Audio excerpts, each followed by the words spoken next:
Good morning students. कालच्या लेक्चरमध्ये आपण पाहिलं की फायबर काय आहे आणि फायबरचे काय पार्ट्स आहेत, फायबर आपल्याला कसं मिळतं आणि त्याच्यानुसार आपण त्याची स्पिनिंग प्रोसेस काय असते ते पाहिलं. तर आता आपण क्लासिफिकेशन ऑफ फायबर बघणार आहे, म्हणजे वर्गीकरण बघणार आहे फायबरचं. फायबर कुठल्या पार्ट्समध्ये डिवाइड होतं आणि त्याचा पुढे कसा फायबरवरती काय ट्रीटमेंट होते आणि काय फायबरपासून आपल्याला यान कसा बनतो आणि त्याचा आपण कशामध्ये यूज करतो.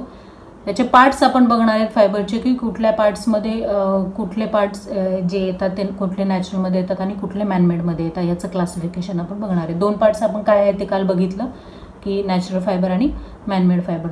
तर नॅचरल फायबर काय आहे आणि मॅनमेड फायबर काय आहे याचं वर्गीकरण आज आपण डिटेलमध्ये बघणार आहे. तर चला आपण चालू करूया. हा चार्ट आहे टेक्स्टाईल फायबर, नॅचरल फायबर आणि मॅनमेड फायबर. जे कालच्या लेक्चरमध्ये मी सांगितलं होतं की नॅचरल फायबर आणि मॅनमेड फायबरमध्ये फायबरचं मेन डिवायडेशन होतं. आता नॅचरल फायबरमध्ये तीन अजून परत टाईप्स आहेत: व्हेजिटेबल फायबर, ॲनिमल फायबर आणि मिनरल फायबर. आणि मॅनमेडमध्ये आहे रिजनरेटेड आणि सिंथेटिक. आता नॅचरलमध्ये जे व्हेजिटेबल आहेत, तर व्हेजिटेबल म्हणाल्याबरोबर आपल्याला कळतं की एखादा प्लांट, ट्री, ज्यात कुठले पण ट्री त्याच्यापासून जे मिळतात ते सगळे व्हेजिटेबलमध्ये येतात. ॲनिमलमध्ये जे प्राण्यांपासून आपल्याला मिळतात ते ॲनिमलमध्ये. आणि हे मिनरल जे आहे ते ग्लास, एस्बेस्टॉस आणि मेटल, तर हे आपल्याला मिनरल सोर्सेसपासून मिळतात. तर आता आपण नॅचरल फायबर पहिले पाहूया की नॅचरल फायबर काय आहे आणि नॅचरल फायबरमधले जे टाईप्स आहेत ते आपल्याला कसे, म्हणजे नेमके ते फायबर कसे असतात आणि कुठून ते मिळतात ते आपण बघूया आणि त्या फायबरचा आपण यूज कुठले यान बनवताना करतात तेही पाहूया. तर चला आता आपण नॅचरल फायबर बघूया. What is natural fibre? Natural fibers are made from plant, animal or mineral sources. Natural fibers can be classified according to their origin. The vegetable or cellulose-based class includes such important fibers as cotton, flax and jute. The animal or protein-based fibers include wool, mohair and silk. An important but potential dangerous fiber in the mineral class is asbestos. तर आता हे natural fibre आहेत जे प्लांटपासून मिळतात, ॲनिमलपासून मिळतात आणि mineral सोर्सेसपासून मिळतात. तर हे प्लांटपासून कोणते मिळतात आणि ॲनिमलपासून कोणते मिळतात, मिनरलपासून कोणते मिळतात आणि त्याचा आपण त्या फायबरचा यूज कुठल्या म्हणजे कुठल्या टाईपचे यान बनवतात आणि त्याच्यापासून कुठले फॅब्रिक बनवतात, आता आपण त्या डिटेलमध्ये पाहूया. तर हा नॅचरल फायबरचा क्लासिफिकेशन आहे. नॅचरल फायबरमध्ये जे तीन पार्ट्स आहेत त्याचं वेगळं क्लासिफिकेशन आहे. तर पहिलं आहे हे plant and vegetable. Plant and व्हेजिटेबलमध्ये जे 4 डिवायडेशन आहेत: बास्ट, लीफ, सीड आणि वूड. तर बास्ट म्हणजे साल जी असते आपली झाडाच्या ते खोडांची जी साल वगैरे असतं त्याला बास्ट म्हणतात. म्हणजे त्या सालीपासून जे कोणत्या झाडं आहेत त्याच्या सालीपासून जे फायबर बनतात त्याचं हे टाईप्स आहेत. हे लीफ म्हणजे पानांपासून जे मिळतात, कुठल्या झाडाच्या कुठल्या पानांपासून मिळतात त्याचे हे नाव आहेत. आणि ही सीड्स टाकून आपण त्याचं कल्टिवेशन म्हणजे शेती करून जे मिळवतो त्याचं हे आहे. आणि हे वूड म्हणजे सर्वांना माहिती आहे की लाकडाचा जो प्रकार आहे त्याचं सॉफ्ट वूड आणि हार्ड वूड. तर आता हे नॅचरल फायबर जे आहे त्याच्यापासून नॅचरल आपल्याला फायबर बनवता येतात. आणि याच्यामध्ये जे काही असे म्हणजे आता वूडमध्ये पाहिलं तुम्ही सॉफ्ट वूड आणि हार्ड वूड, तर काही ह्या गोष्टींचा वापर करून मॅनमेड फायबर म्हणजे त्याच्यावरती परत मेकॅनिकल प्रोसिजर करून त्याच्यापासून आपण मॅनमेड फायबरसुद्धा बनवतात. तर आपण पहिले नॅचरल फायबरमधला व्हेजिटेबल फायबर पाहूया. तर व्हेजिटेबल फायबरमध्ये जे कोणते आहेत टाईप्स, जे काय फायबर्स आहेत, तर त्या फायबरपासून आपण वेगवेगळ्या टाईपचे क्लॉथ पण बनवतो आणि काही जे फायबर आहेत त्याच्यापासून आपण रोप किंवा ॲसेसरीज जे असतात, बॅग्स वगैरे, तर ह्या मटेरियलसाठी पण त्यांचा वापर केला जातो. तर आता आपण हे बघूया की कुठल्या टाईपचे फायबर कुठल्या फॅब्रिकमध्ये यूज करतात. तर कोईर जे आहे ते आपल्याला तर कोयर फॅब्रिक आपल्याला कुठल्या याच्यातनं आपल्याला कोयर फायबर मिळतो, तर कोकोनट्स जे असतात म्हणजे ड्राय झालेले कोकोनट्स जे असतात त्याच्या शेलपासून आपण त्याचे फायबर मिळवतं. फ्लॅक्स माहिती आहे, मी तुम्हाला मागच्या याच्यामध्ये फ्लॅक्स ट्री दाखवलेला, त्या ट्रीच्या याच्यापासून म्हणजे त्याची जी बास्ट असते त्याची जी साल असते त्याच्यापासून ते फायबर मिळतात. ज्यूट पण असंच एका याच्यापासून पुढच्या इमेजमध्ये मी तुम्हाला दाखवेल की ज्यूट पण कसा फायबर झाडापासूनच फ्लॅक्स ट्रीच असतो आणि त्याच्यापासूनच एक ज्यूटचा पण फायबर बनवतात. तर हे सगळे जे फायबर बनवतात त्या फॅब्रिकचा आपण कसा वापर, कुठल्या ह्याच्यामध्ये वापर करतो, तो कोयरपासून आपण काय बनवतो, तर रोप्स बनवतो, मॅट्रेस बनवतो, हे वेगवेगळे टाईप्स ज्याच्यामध्ये आपण त्याचा यूज करतो ते मी दिलेलं आहे याच्यामध्ये, तुम्ही नीट एकदा वाचून घ्या. आणि फ्लॅक्समधनं कुठले कुठले टाईप, ज्याचं लिनन वगैरे जे आहेत, म्हणजे हे लिनन, कॉटन, म्हणजे हे जे टाईप्स येतात ते फ्लेक्समध्ये येतात. ज्यूटमध्ये वेगवेगळ्या टाईपचे ज्यूटचे फॅब्रिक असतात. परत त्याचप्रमाणे ज्यूटच्या आपण ॲसेसरीजमध्ये पण यूज करतो. आपण बॅग्स वगैरे पण ज्यूटच्या बनवतो. कॉटनचं माहिती आपल्याला, मोठ्या प्रमाणात आपण कॉटनचा कसा यूज करतो ते फॅब्रिकमध्ये वगैरे.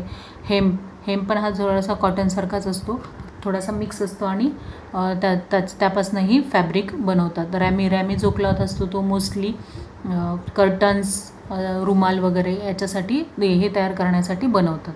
आता ॲनिमल फायबर जे आहेत, जे आपल्याला प्राण्यांच्या स्किनपासून मिळतात किंवा ऊल त्याची जी लोकर असते त्याच्यापासून मिळतात.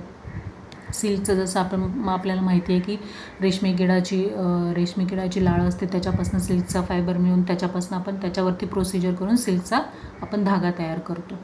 तर हे जे आहे ह्याचा यूज आपण कशामध्ये करतो, तर लेदर, आता काही प्राण्यांच्या स्किनपासून आपण लेदरचे बॅग्स, जॅकेट्स, आपण खूप टाईपचे काय आपण वॅलेट्स पण बनवतो वगैरे. आणि रग्स, ब्लँकेट्स, काही ऊल आहेत तर त्याच्या आपण रग बनवतो, ब्लँकेट बनवतो. तर हे ॲनिमल फायबर आहेत. तर हे वेगवेगळ्या ॲनिमल्सचे ऊल आहे किंवा काही प्राण्यांचं हे सिल्क जसं आहे, किंवा कॅमेलचं हेअर म्हणजे उंटाचे जे केस असतात त्याच्यापासनं. तर हे वेगवेगळ्या टाईपच्या प्राण्यांचे वेगवेगळ्या पद्धतीने त्यांचे फायबर तयार करून त्याचा यूज आपण वेगवेगळ्या पद्धतीमध्ये करतो. आता मिनरल फायबर काय आहे, तर asbestos is the name given to several natural fibres. म्हणजे ॲस्बेस्टॉस हे एक मिनरल फायबर आहे जे आपल्याला मिनरल सोर्सेसपासून मिळतो. आणि ॲस्बेस्टॉसपासून फॅब्रिकपेक्षा ते जे आपण एक पाहिलेलं आहे, मागच्या एका लेक्चरमध्ये आपण कटिंग मशीन्स पाहिलेल्या. तर कटिंग मशीन्स यूज करते वेळी त्यांच्या हातामध्ये जो ग्लोव्ज असतो तो मेटलचा. तर हे जे आहेत सगळे ॲसेसरीज किंवा हे बनवण्यासाठी आपण या फायबर्सचा वापर करतो. याच्यापासून क्लोदिंग, म्हणजे ते फायरप्रूफ क्लोदिंग वगैरे जे काय असतात ते आपल्या नॉर्मल रेग्युलर यूज करणारे काही फॅब्रिक मिनरल फायबरपासून बनत नाहीत, कुठल्याच मिनरल फायबरपासून बनत नाहीत. मिनरल फायबरचे 3 टाईप्स आहेत, ग्लास, ॲस्बेस्टॉस आणि आपण मागच्या लेक्चरमध्ये पाहिलं ते ग्लास, ॲस्बेस्टॉस आणि मेटल. तर हे पहिले जे आहे ते ॲस्बेस्टॉस नावाचा एक रॉक असतो, म्हणजे एक खडक असतो, त्याच्याप्रमाणे त्याच्यावरती बऱ्या प्रोसिजर करून ते वेगवेगळ्या टाईप्सचे हे बनवतात. तर ह्याचा यूज मोस्टली ॲसेसरीजसाठी करतात. हे ग्लासचे फायबर आहेत. ग्लासच्या फायबरपासून अशा टाईपचे फॅब्रिक बनतात. जे हे फॅब्रिक म्हणजे काही वेगळे जे बनवतो आपण हे येण्यासाठी, तर त्याच्यामध्ये यूज करतात. मोस्टली रेग्युलर यूजमध्ये या फायबरचा वापर होत नाही. हे खालचं जे आहे मेटल आहे, हे मेटलचं आहे. याच्यावरनं तुम्हाला ते ग्लोव्ज आठवले असतील जे कटिंग मशीनमध्ये जो ऑपरेटर वापरतो तो. तर ते हे सगळे मिनरल फायबर आहेत. आता characteristics of natural fibres are usually absorbent, comfortable, cooler to wear, wrinkle more, shrink Wien wash. तर हे त्याचे कॅरेक्टरिस्टिक्स आहेत. जे नॅचरल फायबर आपल्याला मिळतात तर ते कसे मोर ॲब्झॉर्बंट असतात, म्हणजे जास्त ॲब्झॉर्ब करतात, ऑब्झर्बंट कॅपॅसिटी त्यांची जास्त असते. कम्फर्टेबल असतात. आपण मोस्टली कॉटन, लिनन हे कपडे आपण जास्त वापरतो. का वापरतो? कारण ते कम्फर्टेबल असतात. कूलर टू विअर म्हणजे थंड असतात. आपण नेहमी ते थंड, म्हणजे माहिती आहे आपल्याला सर्वांना की कॉटन हा फॅब्रिक थंड असतं, त्याच्यामुळे आपण मोस्टली कॉटन आणि लिननचे फॅब्रिक रेग्युलर यूजमध्ये आपण हेच फॅब्रिक यूज करतो. रिंकल मोर माहिती आहे सर्वांना की धुतल्यानंतर किती रिंकल्स पडतात ते, आणि आयरन केल्याशिवाय आपण ते फॅब्रिक वापरू नाही शकत. तर त्याला रिंकल भरपूर असतात आणि रिंकल होतात म्हणजेच ते श्रिंक पण होतात. म्हणजे कपडा बघतो आपण की कॉटनचा ड्रेस आपण शिवताना नेहमी थोडंसं मेजरमेंट जास्त घेऊन शिवतो, कारण तो धुतल्यानंतर श्रिंक होतो. त्याच्यामुळे आपण श्रिंक होतो म्हणून आपण त्याचं मेजरमेंट जास्त घेतो. किंवा आपण फॅब्रिक धुवून त्याचा नंतर गारमेंट बनवतो, कारण तो त्याच्यामध्ये श्रिंकेज पर्सेंटेज असतो म्हणून. तर हे नॅचरल फायबर्स जे आहेत तर हे त्याच्या जे टाईप्स आहेत कॉटन, लिनन, हे सगळे टाईप्समध्ये हे सगळे मोडतात. फक्त याच्यामध्ये जे ॲनिमल फायबर आहेत म्हणजे सिल्क आणि ऊल, तर त्याचा याच्यामध्ये होत नाही. तर त्याचे कॅरेक्टरिस्टिक्स बदलतात. कारण सिल्क फॅब्रिक आपल्याला माहिती आहे की तो त्याच्यामध्ये रिंकल जास्त पडत नाहीत. इवन घालण्यासाठी पण ते कूल नसतात. त्याच्यामध्ये थोडी हीट असते आणि ॲब्झॉर्बंट कॅपॅसिटी त्याच्यामध्ये बिलकुल नसते. तर ह्याच्यामध्ये फक्त ॲनिमल फायबर जे आहेत त्याचे कॅरेक्टरिस्टिक्स याच्यामध्ये येत नाहीत. तर त्याचे कॅरेक्टरिस्टिक जे आहेत ते मॅनमेड फायबरसारखे होतात, जे सिल्क फॅब्रिक आहेत त्याचे. हे प्रॉपर्टीज आहेत नॅचरल फायबरच्या. Natural fibres are obtain from nature. Length of the fiber can not be control, it's natural. No spinning process is needed. Fabrics made up of natural fibers are comfortable in weaving. Coloration is easy. तर हे जे नॅचरलपासून मिळतात, तर मी तुम्हाला मागच्या लेक्चरमध्ये दाखवलेलं की कॉटन कसं मिळतो. आता कॉटनची आपण शेती करतो तेव्हापासून आपल्याला त्याच्यापासून आपल्याला कॉटन मिळतो. तर कॉटनमधले जे फायबर असतात तर त्याची तुम्ही असं नाही ठरवू शकत की ह्याची एवढीच लेंथ असेल. प्रत्येक वेळेला असं त्याची लेंथ एवढीच असेल किंवा ह्याचे फायबर असेच एवढ्या ह्याच्यामध्येच येऊ शकतात. तर ते जशी तुमची स्पिनिंग प्रोसेस वगैरे होऊन ते जसं फायबर बनतील, त्याची फायबरची लेंथ बनेल, त्याच्यावरती त्याची ती लेंथ डिपेंड असते. म्हणजे प्रत्येक वेळेला त्याची लेंथ बदलू शकते. तर आपण असं फिक्स नाही सांगू शकत. आणि हे स्टेपल फायबर आहेत. स्टेपल फायबर जे कुठलेही असतात स्टेपल फायबर ते अशीच असतात, छोटे मोठे असतात. त्याच्यामध्ये त्याची अशी लेंथ प्रॉपर अशी ठरलेली नसते की एवढीच लेंथ असते वगैरे. आणि हे जे फॅब्रिक याच्यापासून जे मी बनवलेले फॅब्रिक्स आहेत, फक्त सिल्क आणि ऊल सोडलं तर सगळे फॅब्रिक तुम्हाला कम्फर्टेबल असतात विअरिंगसाठी. पण ऊलचं पण फॅब्रिक ऊल आणि सिल्क पण कम्फर्टेबल आहेत, पण ते सीझन वाईज कम्फर्टेबल आहेत. आणि कॉटन आणि हे तुम्हाला कुठल्याही सीझनमध्ये तुम्ही बाकीचे नॅचरल फायबरचे जे फॅब्रिक आहेत ते तुम्ही कुठल्याही सीझनमध्ये कम्फर्टेबली यूज करू शकता. याच्यामध्ये मी तुम्हाला आपण आता फ्लॅक्स एवढे आपण फायबरचे नावं घेतोय, पण नेमके फायबर कसे असतात तर त्याचं एक एक्झाम्पल म्हणून मी तुम्हाला ह्या इमेजेस दाखवते की हे ज्यूट फायबर असतात. तर ज्यूट फायबर बघितल्याबरोबर आपल्याला लक्षात येतं की ज्यूटचे जे आपण बॅग वगैरे पटकन लक्षात येतं. कपड्यापेक्षा आपल्याला फॅब्रिकपेक्षा आपल्याला ॲसेसरीजमधलं ज्यूट लगेच लक्षात येईल. तर हे फ्लॅक्स फायबर आहे. याच्यापासून आपण लिननचा कपडा वगैरे बनवतो. हे बनाना फायबर आहे, हे बांबू फायबर आहे, हे सिसाल फायबर आहे आणि हे कॅपॉक फायबर आहे. तर आता ह्याच्यामधले काही फायबरपासून आपण ॲसेसरीज ज्या बनतात त्याच्यासाठी पण आपण यूज करतो. सगळेच फायबर आपण क्लॉथ बनवण्यासाठीच यूज करतो असं काही नाही आहे. तर ॲसेसरीजमध्ये पण याचा मोठ्या प्रमाणात यूज होतो. आता आपण मॅनमेड फायबर बघूया. मॅनमेडमध्ये रिजनरेटेड आणि सिंथेटिक. रिजनरेटेडमध्ये जे आहेत ते रेयॉनचे टाईप्स आहेत आणि सिंथेटिकमध्ये ॲक्रेलिक, नायलॉन आणि पॉलिस्टर. तर हे या टाईपचे फायबरपासनं आपण फॅब्रिक बनवतो. तर आपण मॅनमेड आता डिटेलमध्ये पाहूया. What is regenerated fibres. Regenerated fibres म्हणजे काय. तर रिजनरेटर मी मगाशी तुम्हाला सांगितलं की काही फायबरवरती जे नॅचरल फायबर असतात त्याच्यावरतीच केमिकल प्रोसिजर करून त्याच्यापासून अजून वेगळे फायबर तयार करतात. तर याच्यामध्ये काही वेळेला जो असतो तो वूडचा पल्प वगैरे घेऊन किंवा प्लांट्सचा अजून काही लीव्स वगैरे, तर ह्याचे जे फायबर असतात त्याच्यावरती केमिकल प्रोसिजर करून जर फायबर मिळवले तर ते मॅनमेड फायबरमध्ये होतात. आणि काहीही केमिकल प्रोसिजर वगैरे न करता जे आपण त्याच फायबरपासून आपण नॅचरली बनवतो त्याला आपण नॅचरल फायबर म्हणतो. तर रिजनरेटेड फायबरमध्ये जे रेयॉनचे टाईप आहे, रेयॉन असिस्टेड, तर हे जे आहे हा त्यांचा मायक्रोस्कोपिक व्ह्यू आहे. म्हणजे ते फायबर कसे दिसतात तर त्याचा मायक्रोस्कोपिक व्ह्यू इथे दाखवलेला आहे. तर हे नॅचरल पॉलिमर सोर्सेस. आता व्हॉट इज सिंथेटिक फायबर. तर सिंथेटिक फायबरचा मोठ्या प्रमाणात यूज आपण करतो. सिंथेटिक फायबर जे आहेत तर ते असेच तुमचे मी मागच्या लेक्चरमध्ये जे स्पिनिंग प्रोसेस सांगितलेली, तर स्पिनिंग प्रोसेसमध्ये जे मी तुम्हाला मेल्ट, ड्राय, वेट या ज्या स्पिनिंग प्रोसेस सांगितल्या त्याच्यामध्ये केमिकल रिॲक्शन होऊन वगैरे या ज्या मॅनमेडप्रमाणे त्याच्या मशिनरीजमध्ये ज्या केमिकल वगैरे प्रोसिजर करून जे फायबर मिळवतात ते सिंथेटिक फायबर आहेत. आजकाल मोस्टली आपण सिंथेटिक फायबर आपल्याला बघायला मिळतात.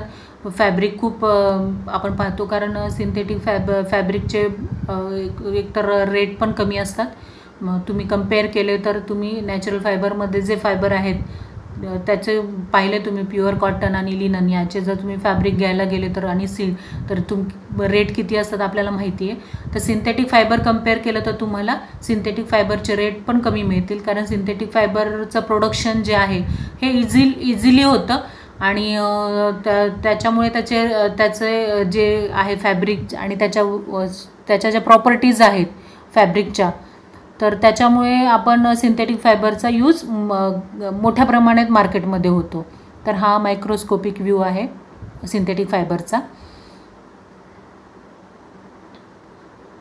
आता हे पण कॅरेक्टरिस्टिक्स बघूया मॅनमेड फायबरच्या. Luxury feel and appearance, a wide range of colors and lusters, excellent drapability and softness, relatively fast drying, shrink, moth and mild resistant. तर ऑपोजिट आहे नॅचरल फायबरपेक्षा, की ह्याचा जो आहे ह्याचा कलर म्हणालच म्हणा हे एकदम म्हणजे ॲज कम्पेअर टू कॉटन आणि याच्या नॅचरल फायबरपेक्षा याचा लुक वेगळा छान दिसतो. याला ड्रॅपेबिलिटी, सॉफ्टनेस, फॅब्रिक जर तुम्ही बघितलं तर त्याला जास्त सॉफ्टनेस असतो. सॉफ्टनेस असल्यामुळे टेक्स्चर त्याचं सॉफ्ट असल्यामुळे काय होतं, त्याची फोल्ड वगैरे जे आहे त्याचे ड्रेप्स वगैरे जे येतात ते नॅचरल फायबरपेक्षा मॅनमेड फायबरचे जे आहेत त्याच्यापासून जे फॅब्रिक बनलेले आहे त्याचे नक्कीच चांगली ड्रॅपेबिलिटी असते आणि हे लवकर सुकतात. तुम्ही पाहिलं आहे, तुम्ही नेहमी यूज करता, दोन्ही टाईपचे फॅब्रिक आपण यूज करतो, आपल्याला माहिती आहे की हे लगेच सुकतात आणि याची श्रिंक पण याच्यामध्ये कपडा श्रिंक होत नाही, त्याच्यामुळे नेहमी इस्त्री करण्याचाही प्रश्न पडत नाही. तर आपण ह्या गोष्टीमुळे मोस्टली मार्केटमध्ये सिंथेटिक फॅब्रिक जे असतात ते जास्त प्रमाणात यूज केले जातात, कारण याच्या ज्या कॅरेक्टरिस्टिक्स आहेत, याच्या ज्या प्रॉपर्टीज आहेत त्याच्यामुळे या फायबरचा जास्त मार्केटमध्ये यूज होतो. तर आता properties of man-made fibre. Man-made fibers are used everywhere for apparel, fabrics, home furnishing, industrial equipments, medical equipments, fire blocking, fluttering, auto industry, etc. तर याचा वेगवेगळ्या ह्याच्यामध्ये यूज करतो. मी तुम्हाला बोलले की फक्त फॅब्रिकच नाही, तर या फायबरपासून वेगवेगळे काही टाईपचे फर्निशिंग मटेरियल किंवा इंडस्ट्रियल इक्विपमेंट्स जे आहेत हे वेगवेगळ्या याच्यासाठी पण मॅनमेड फायबर यूज केले जातात. तर हे झालं क्लासिफिकेशन ऑफ फायबर. आता तुम्ही पाहिलं याच्यामध्ये, आता तुम्हाला नक्कीच कळलं असेल की नॅचरल फायबर काय आहे आणि मॅनमेड फायबर काय आहे, कुठले फायबर कुठल्या याच्यामध्ये येतात ते, आणि कुठल्या फायबरपासून कोणता फॅब्रिक मिळतो आणि कोणत्या फॅब्रिकचा आपण कशामध्ये यूज करतो. तर ओके, थँक्यू.